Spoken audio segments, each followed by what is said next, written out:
England is a great place for music, obviously. Think of all the great groups that come out of there. Oh, there's obviously tons. One band, though, that right now is top of the charts, generally, if it isn't for a stupid frog sounding Axel F song from a ringtone, would be Coldplay. There's a couple of things I love about Coldplay. One, even though they write those songs, and sometimes they're a little, saccharine, schmaltzy, at least they don't come across as tortured artists. They're four guys having a good time. And not the AC/DC Motley Crue good time with the groupies and the glug, and the glug and the drama. The other thing I like about Coldplay, they're popular, but they're good. Like, they're popular and they're good, which doesn't always, meet. Rock and roll matters most when the best music is also the most popular. The Beatles, Zeppelin, Radiohead, U2. Without a doubt, this is Coldplay's Time in the Sun. The new release, X and Y, is expected to be huge. So tonight what we're going to do is bring you the first of our two-part interview with Coldplay. And it was so good, it'll take 2 shows to hold it. We caught up with Chris Martin and guitarist Jonny Buckland and talked to them about fame and how to handle it. So, Anxiety now, I guess, new record. Do you feel that as it comes out and people start to... Yeah, we're pretty nervous. It's a weird time when you're waiting, when you finished it and you can't change it, and you're just waiting for people to hear it.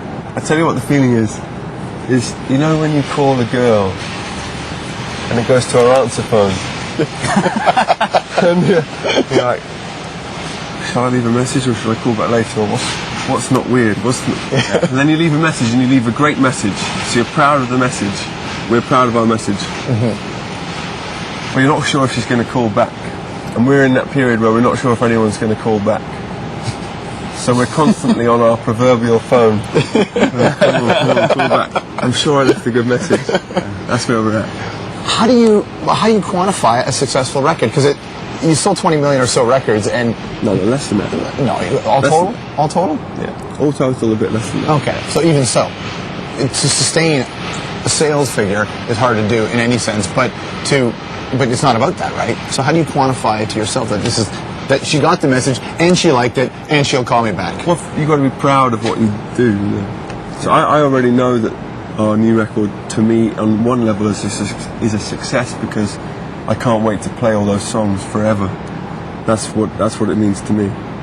The only time we really see whether it's done well is when we play gigs. So if we play gigs and lots of people come and see us, then we'll think, great, it's done all right. If hot dog sales go up during certain songs, you know that it's probably not being so popular. It's funny, your hidden track, when I was listening to your hidden track, I thought, that's a Bob Dylan song. I thought,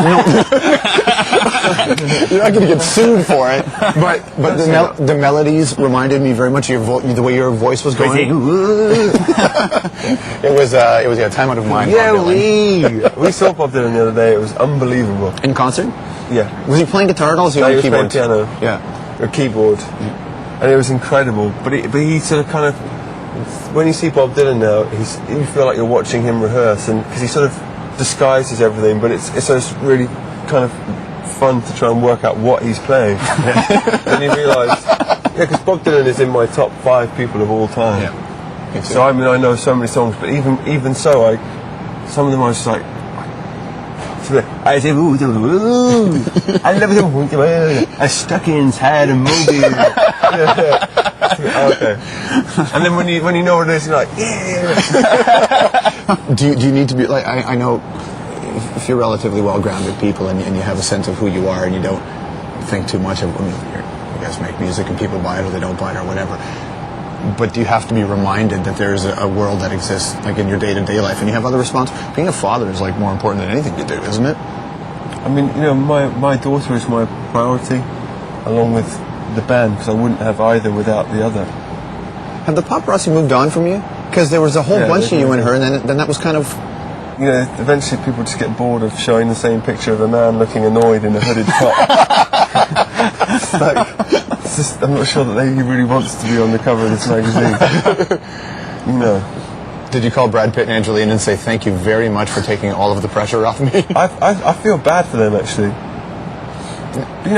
One thing that's funny about that whole celebrity thing is that once you realise that celebrity is kind of bullshit, well, it is bullshit, it's nonsense, we're all going to die, we're all in the same boat. Yeah. Then it just seems, part of you is like embarrassed that someone's like trying to take your picture. And part of you is just annoyed that someone's like not let you. You know, you just sort of same feeling as it's just someone's like poking you in the chest. It's just like, okay, I don't mind you doing that, but it's, you know, I'm finding it hard to do other things. So, but we just try and avoid it as much as possible.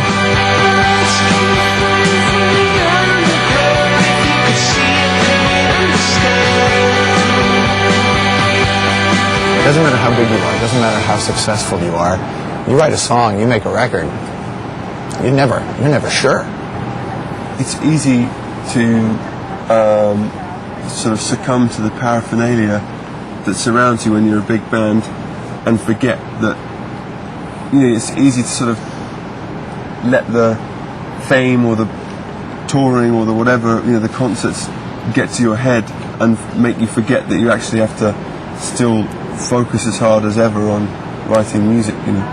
And I think that's why you two are so good, is because every album they have the same philosophy as us, which is you've got to treat it like it's your first and last record. And you can't rely on the fact that the last one did well, or you can't rely on the fact that you're very famous. You know, you can't rely on any of that stuff.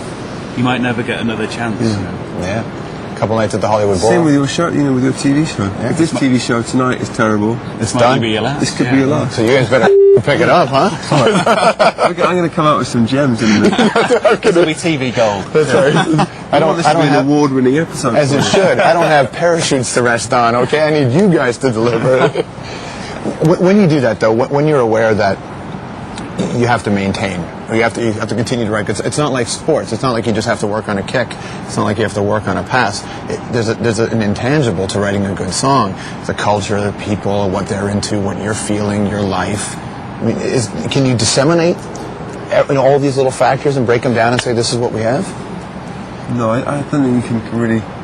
You can't scientifically design a song. All you can do is just sit and wait for them for longer than other people. You know, I think that the great songs are kind of around, and it's just if you're patient enough, they'll eventually fall down onto you.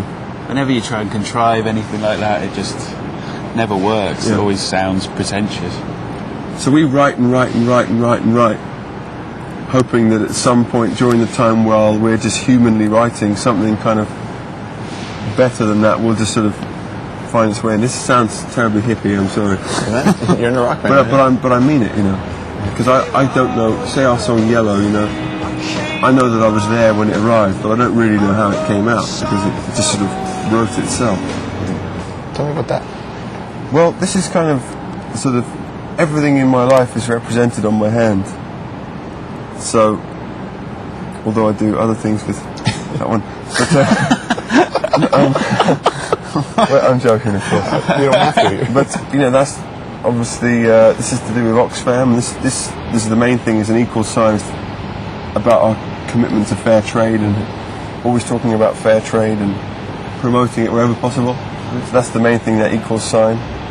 And then, you know, that's obviously to do with being married, and this is to do with our artwork and the band. And For your kid? I'm going to get a little A tattooed there for my daughter. Is there a difference between thinking it and feeling it and writing it on your hand and being it and then letting it be in your music? Is there a mental barrier for you? It's very hard to write. Well, we find it very hard to write openly single-issue songs. Yeah.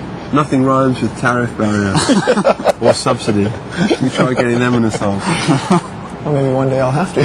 But that's the point, you know. It's like our first priority is making tunes. You know, that's our first love. And then if you just slap that on your hand and talk about it, that's us doing our best.